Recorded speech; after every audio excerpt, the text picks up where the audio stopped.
One of the biggest issues kids are grappling with is definitely increased stress and anxiety during the school years. So let's teach your kids how to tolerate the helpful stress, like, that kind of stress they need for staying alert during a quiz, but also reduce the stress that is holding them back, kind of like that stress that comes with maybe negative self-talk. So here are 4 ways you can help your kids cope with stress.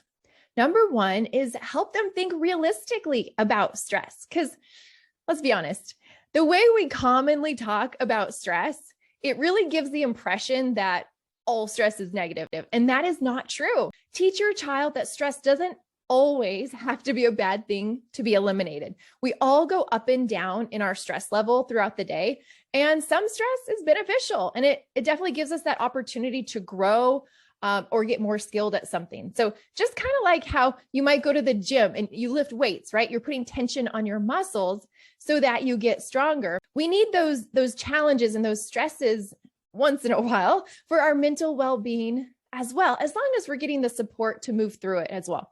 And that's definitely part of what builds our resilience. So go ahead, teach your child the difference between like that helpful stress and the kind of stress that ends up being detrimental when it accumulates over time. You might even use language like building stress tolerance to reflect how some stress is okay. In addition to how we also use that phrase stress reduction, because it's not all meant to be gone. We just need to be aware of where we're at with our stress levels so we don't go over that tipping point. But number 2, be a safe place to turn to. As a parent, we often feel like we have to be doing something more when our kids feel a lot of stress. And remember that being available to just be there with your child through a stressful moment is tremendously beneficial. And this might look different for each child. So for some kids, they might prefer to not talk, but they just want to know that you're there. Other kids, they might want to do an activity, kind of like a one-on-one thing where it's not directly talking about the stress, but they're there with you. They know you are there to support them. And maybe you're doing something fun, which is great too for stress reduction. Others might actually want a direct conversation where you can really validate how they're feeling. And I always recommend, no matter what style your child is, I recommend asking the question, or rather saying, I'm here for you. What can I do to help? All right. So number 3, stop catastrophic thinking. Now, sometimes kids and adults immediately react to a stressful event with catastrophic thinking, which is that kind of exaggerated assumption that just the worst case scenario is going to happen.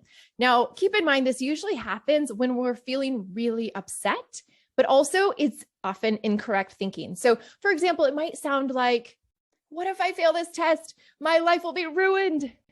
Now, if you notice your child saying something kind of like that, first remember that he or she is probably feeling really uncomfortable. They probably don't want to be thinking that or feeling that way, and they might just need someone on their side for a moment.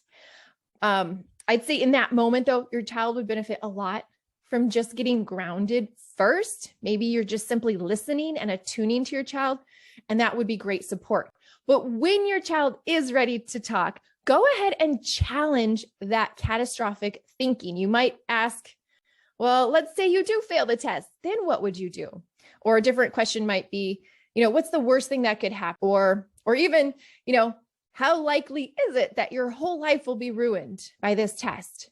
Listen and see what your child comes up with. Also, I might mention, try and ask those questions in a very even tone of voice, from a curious place. Don't be sarcastic with it, because your child's likely to assume the worst if you have any look of sarcasm. So be sure not to come across like you're making fun of your child. Just be even and curious with your tone of voice. But your child will probably catch on to the fact that their own thinking is getting a bit unrealistic without you having to say it directly. That's kind of the key there.